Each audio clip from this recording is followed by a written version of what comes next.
Fala pessoal, aqui é o Luiz e hoje fiz um treino no parque simulando a famosa subida da Brigadeiro Faria Lima, que é o trecho mais desafiador da São Silvestre.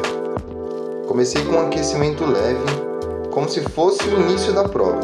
Depois fui para a parte mais inclinada do parque, que é onde a perna começa a queimar e que mais lembra o Brigadeiro. Para fechar, aumentei o ritmo e fiz um final forte, como se estivesse chegando na Avenida Paulista. Se gostou desse treino, deixa o like, comenta e se inscreve no canal Rumo a São Silvestre.